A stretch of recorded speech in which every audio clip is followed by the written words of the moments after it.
എന്താ പറയാ, എല്ലാരും അറിയാൻ ആഗ്രഹിക്കുന്ന ഒരു ചോദ്യം കേട്ടോ. അതായത് അമ്മയുടെ സ്നേഹത്തിൽ എന്തെങ്കിലും മാറ്റം ഫീൽ ചെയ്തിട്ടുണ്ടോ? ഇല്ല ഇല്ല. അപ്പം ഈ പറയുന്ന പോലെ ഞാൻ ഇനി കുട്ടിക്കളിയൊന്നും കളിച്ച് നടന്നാൻ പറ്റില്ല, ഋതപ്പനുണ്ട്, അമ്മയുണ്ട്, അച്ഛനില്ലാത്ത സ്ഥാനത്ത് എനിക്ക് ഇനി എന്തെങ്കിലുമൊക്കെ ഇവർക്ക് വേണ്ടി ചെയ്തു തുടങ്ങണം എന്നുള്ള ചിന്തയിൽ നിന്നൊരു സ്വഭാവത്തിന് മാറ്റം ഉണ്ടായിട്ടുണ്ടോ? അങ്ങനെയില്ല. അങ്ങനെ കൂലകുശമായിട്ടൊന്നും ഞാൻ ചിന്തിച്ചിട്ടില്ല. അതെ. എന്നാലും എനിക്ക് തോന്നുന്നു ഒരു കിച്ചുവിന്റെ ഏജിലുള്ള ഒരു ആൺകുട്ടി ആലോചിക്കുന്നതിനേക്കാളും ചിന്തിക്കുന്നതിനേക്കാളും ഒക്കെ ആലോചിച്ചും ചിന്തിച്ചും ഒക്കെ തന്നെയാണ് കിച്ചു പ്രവർത്തിക്കുന്നതെന്ന് തോന്നിപ്പിക്കുന്നുണ്ട്. ശരിയാണോ? അത് തോന്നിപ്പിക്കുന്നുണ്ട്. വെറുതെ ഒരാൾക്ക് റീച്ച് ആകണമെങ്കിൽ ഒന്നും നോക്കണ്ട, കണ്ണടച്ച് രേണുസുതി എന്നുള്ളൊരു ഹാഷ്ടാഗ് ഇടുക, 2 തള്ളക്ക് വിളി വിളിക്കുക, രേണുസുതി അങ്ങനെയാണ്, രേണുസുതി ഇങ്ങനെയാണെന്ന് പറയാം. റീച്ചാണ്, അവരുടെ അക്കൗണ്ട് റീച്ചായി. പിന്നെ അവർക്ക് തിരിഞ്ഞു നോക്കേണ്ട വരത്തില്ല, അവർക്ക് മാസം വരുമാനം. അപ്പൊ അവരിങ്ങോട്ട് പറയും വെറുതെ. സോഷ്യൽ മീഡിയ തുറന്നു കഴിഞ്ഞിട്ടുണ്ടെങ്കിൽ ഇപ്പം രേണുസുതി സംബന്ധമായിട്ടുള്ള വിഷയങ്ങൾ മാത്രമേ കാണാനുള്ളൂ. എവിടെ തുറന്നാലും, ഫേസ്ബുക്ക് തുറന്നാലും ശരി, ഇൻസ്റ്റാഗ്രാം തുറന്നാലും ശരി, യൂട്യൂബ് തുറന്നാലും രേണുസുതി രേണുസുതി രേണുസുതി. ഒരു സൈഡിൽ രേണുസുതിൻ്റെ കരച്ചിൽ, അതിൻ്റെ തൊട്ടപ്പുറത്ത് രേണുസുതിൻ്റെ ഡാൻസ്. കരയുന്നു, ഡാൻസ് കളിക്കുന്നു, കരയുന്നു, ഡാൻസ് കളിക്കുന്നു. ഇത് തന്നെ പരിപാടി. അതായത് എന്താണ് ഇപ്പോഴത്തെ പ്രശ്നം? രേണുസുതിൻ്റെ ആദ്യത്തെ മകനായിട്ടുള്ള, അതായത് സുധിയുടെ ആദ്യത്തെ മകനായിട്ടുള്ള കിച്ചു കഴിഞ്ഞ ദിവസം വന്നിട്ട് മൈ ലൈഫ് സ്റ്റോറി എന്ന് പറഞ്ഞിട്ടൊരു വീഡിയോ ഇട്ടു. ആ വീഡിയോയ്ക്ക് ശേഷം രേണുസുതി വീണ്ടും സോഷ്യൽ മീഡിയയിൽ ചർച്ചയായി. ഒരിടക്കാലത്ത് രേണുസുതി ഭയങ്കരമായിട്ട് ആളുകളുടെ ഉള്ളിൽ ഭയങ്കരമായിട്ട് പോസിറ്റീവായിട്ടുള്ള ഒരു ക്യാരക്ടറായിരുന്നു. അതായത് നമ്മുടെ ബിഗ് ബോസ് എല്ലാം കഴിഞ്ഞ് ഇറങ്ങിയതിന് ശേഷം. അതിനുശേഷം ഇങ്ങനെ കുറേ നാളിങ്ങനെ വന്ന് കഴിഞ്ഞ ദിവസം 2 ആഴ്ച മുമ്പ് രേണുസുതി ഇൻസ്റ്റാഗ്രാം കൊടുക്കുന്ന ഒരു ഓപ്ഷൻ ഉണ്ടല്ലോ, സബ്സ്ക്രിപ്ഷൻ എന്ന് പറഞ്ഞിട്ടുള്ള പരിപാടി. അതായത് എക്സ്ക്ലൂസീവായിട്ടുള്ള കണ്ടൻറ്റ് കിട്ടാൻ വേണ്ടിയിട്ടുള്ള സബ്സ്ക്രിപ്ഷൻ. 150 രൂപ കൊടുത്തിട്ടുണ്ടെങ്കിൽ നമുക്കാർക്ക്, അതായത് വേറെ പുറമേ ഉള്ള സാധാരണക്കാർക്ക് കാണാൻ പറ്റാത്ത പലതും സബ്സ്ക്രിപ്ഷൻ ചെയ്തിട്ടുണ്ടെങ്കിൽ കാണാൻ പറ്റും എന്നുള്ള രീതിയിൽ സബ്സ്ക്രിപ്ഷൻ പരിപാടി തുടങ്ങിയിട്ടുണ്ടായിരുന്നു നമ്മുടെ രേണു. അതിനുശേഷം വീണ്ടും രേണു ഏറിപ്പോകാൻ വേണ്ടി തുടങ്ങി. ഇതെല്ലാം ഇങ്ങനെ മുന്നോട്ട് പോയിക്കൊണ്ടിരിക്കുമ്പോഴാണ് സ്വന്തം മകനായിട്ടുള്ള കിച്ചു ഒരു വീഡിയോ എടുക്കുന്നത്, മൈ ലൈഫ് സ്റ്റോറി എന്ന് പറഞ്ഞിട്ട്. അതിൽ രേണുവിനെ എന്താ പറയുക, നേരിട്ടല്ലാതെയുമായിട്ടുള്ള രീതിയിൽ കുറച്ച് കുറ്റങ്ങൾ പറയുന്നുണ്ട്. അതായത് രേണുവിനെ പറയുന്നില്ല, പക്ഷേ രേണുവിൻ്റെ കുടുംബക്കാരെ, രേണുവിനെ ചുറ്റിപ്പറ്റി നിൽക്കുന്നവരെ കുറിച്ചാണ് അതിൽ കിച്ചു പറയുന്നത്. അതിനുശേഷം വീണ്ടും നമ്മുടെ രേണു ഏറിപ്പോയി. അങ്ങനെ രേണുവിന് കരച്ചിൽ വന്നു. അങ്ങനെ ഭയങ്കരമായിട്ട് കരഞ്ഞ് നിലവിളിച്ചുകൊണ്ട് രേണു സോഷ്യൽ മീഡിയയിൽ വീണ്ടും വീഡിയോസ് ഇട്ടു. കിച്ചു എന്തുകൊണ്ട് അങ്ങനെ പറഞ്ഞു എന്ന് എനിക്കറിയാൻ പാടില്ല. കിച്ചുവിനെ ഞാൻ നല്ല രീതിയിലാണ് നോക്കിക്കൊണ്ടിരിക്കുന്നത്.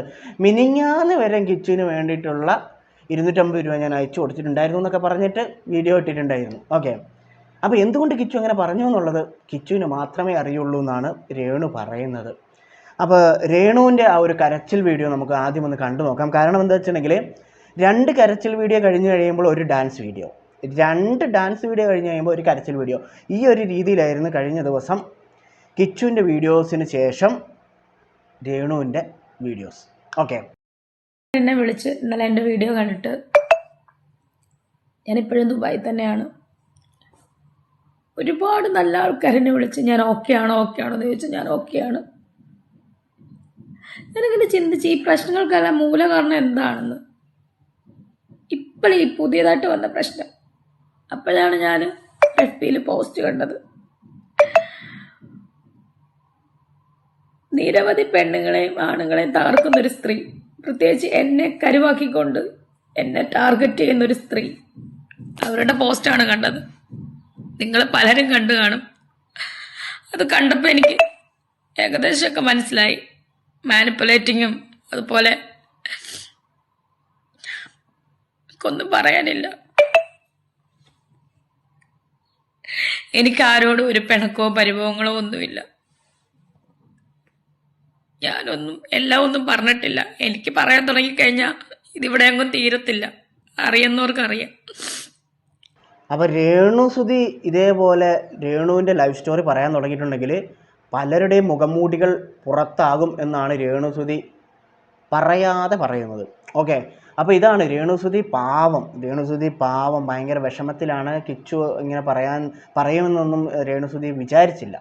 അപ്പോൾ എന്താണ് കിച്ചു പറഞ്ഞതെന്ന് വെച്ചിട്ടുണ്ടെങ്കിൽ, വേറൊന്നുമല്ല, ചെറുപ്പത്തിൽ കിച്ചു ഒരുപാട് അനുഭവിച്ചു. ഈ പറയുന്ന രേണുസുധീൻ്റെ കാര്യം പറയുന്നില്ല, പക്ഷേ ആദ്യത്തെ അമ്മയിൽ നിന്ന് ഒരുപാട് അനുഭവിച്ചു. അത് കഴിഞ്ഞിട്ട് ഈ രേണുസുധി വന്നപ്പോഴത്തേക്കും ഇവരുടെ ലൈഫിൽ എന്തൊക്കെയോ പ്രശ്നങ്ങൾ വന്നു. എന്നിട്ട് പാവം കിച്ചു എന്ത് ചെയ്തു, ഇതിൻ്റെ വിഷമം മാറ്റാൻ വേണ്ടി ഡ്രഗ് അടിക്കാൻ വേണ്ടി തുടങ്ങി.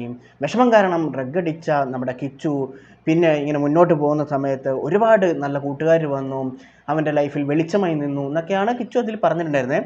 അപ്പോൾ എനിക്കറിയാൻ പാടില്ലാത്തൊരു കാര്യം എന്താണെന്ന് വെച്ചിട്ടുണ്ടെങ്കിൽ, ഒരുപാട് ആളുകൾ ഇതേപോലുള്ള വീടുകളിൽ ഒരുപാട് പ്രശ്നങ്ങൾ അനുഭവിക്കുന്ന ഒരുപാട് കുട്ടികളുണ്ട്.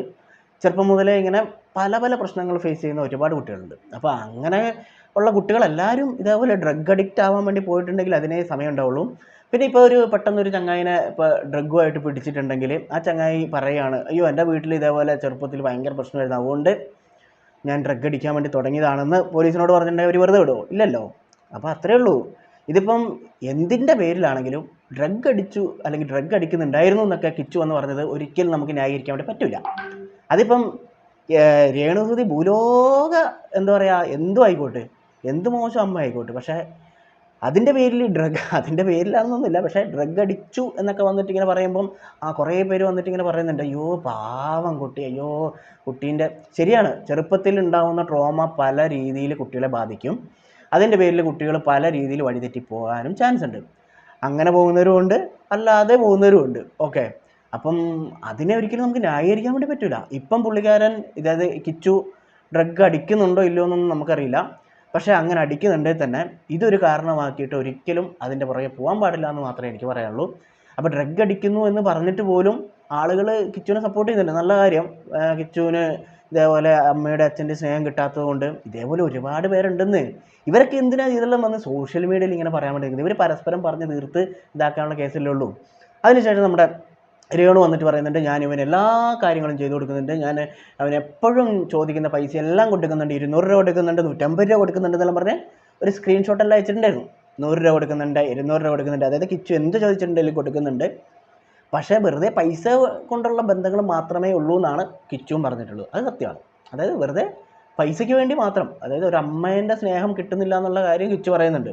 ചിലപ്പോൾ അതിൻ്റെയൊക്കെ ഒരു വിഷമം കൊണ്ട് ഇതൊക്കെ കൊണ്ടായിരിക്കും. പക്ഷെ എന്നാലും ഒരിക്കലും ഡ്രഗിൻ്റെ പുറകെ പോയി എന്ന് പറയുന്നത് നമുക്കൊരിക്കലും അംഗീകരിക്കാനോ അല്ലെങ്കിൽ അതിനെ നമുക്ക് എന്താ പറയുക നോർമലൈസ് ചെയ്യാനോ ഒരിക്കലും സാധിക്കില്ല. അപ്പോൾ കിച്ചു ഇതെല്ലാം വിട്ട് ഇപ്പോൾ ഒരുപാട് കിച്ചുവിന് സപ്പോർട്ടേഴ്സ് ഉണ്ട്, ഒരുപാട് പേര് വന്നിട്ട് കിച്ചുവിനെ സപ്പോർട്ട് ചെയ്യാൻ വേണ്ടി വരുന്നുണ്ട്. അതുകൊണ്ട് തന്നെ എന്തെങ്കിലും ഇതേപോലുള്ള മോശം സ്വഭാവങ്ങൾ കയ്യിൽ കൊണ്ട് നടക്കുന്നുണ്ടെങ്കിൽ അതൊക്കെ ഒഴിവാക്കി പുതിയൊരു ജീവിതത്തിൽ പുതിയൊരു മനുഷ്യനായിട്ട് നടക്കണം എന്നുള്ളതാണ് എന്താ പറയുക നമുക്ക് പറയാനുള്ളത്. അപ്പം രേണുവിലേക്ക് തിരിച്ചു വരികയാണെങ്കിൽ, രേണു ഈ കരച്ചിലൊന്നും നമ്മൾ ഒരിക്കലും വീഴാൻ പാടില്ല. കാരണം ഈ ഒരു കരച്ചിലിന് ശേഷം രേണു അവതരിപ്പിക്കുന്ന പ്രത്യേക ഒരു ഡാൻസ് പെർഫോമൻസും കൂടെ ഉണ്ട്. അപ്പോൾ ആ ഒരു പെർഫോമൻസും കൂടെ നിങ്ങളൊന്ന് കാണണം. കാരണം രേണു കരയുന്നു, അതിനുശേഷം ഒരു പെർഫോമൻസ്, രേണു കരയുന്നു, വീണ്ടും ഒരു പെർഫോമൻസ്. ഇതിൻ്റെ ഇടയിലൂടെ നമ്മുടെ എക്സ്ക്ലൂസീവ് കണ്ടൻ്റ് ആയിട്ടുള്ള സബ്സ്ക്രൈബ് ചെയ്തിട്ടുള്ളവർക്ക് വേണ്ടിയിട്ടുള്ള ചില പ്രത്യേകതരം വീഡിയോസും രേണു സ്വന്തം ചാനലിലൂടെ ആളുകളിലേക്ക് എത്തിക്കുന്നുണ്ട്. അപ്പം പുള്ളിക്കാരത്തേക്ക് ഒരു 2-3 ദിവസത്തേക്കെങ്കിലും ഒന്നുമില്ലെങ്കിൽ 2-3 വീഡിയോ കരഞ്ഞുകൊണ്ടിട്ടല്ലേ. അപ്പം ഒന്നുമില്ലെങ്കിൽ ഒരു ദിവസം കഴിഞ്ഞിട്ടെങ്കിലും ഈ പറയുന്ന ഡാൻസിൻ്റെയും ഈ പറയുന്ന എക്സ്ക്ലൂസീവ് വീഡിയോസൊക്കെ ഇട്ടിരുന്നെങ്കിൽ ആളുകൾ ഇത്രയ്ക്കും വന്നിട്ട് ചീത്ത വിളിക്കില്ലായിരുന്നു. അപ്പോൾ രേണുവിൻ്റെ എക്സ്ക്ലൂസീവായിട്ടുള്ള ഡാൻസ്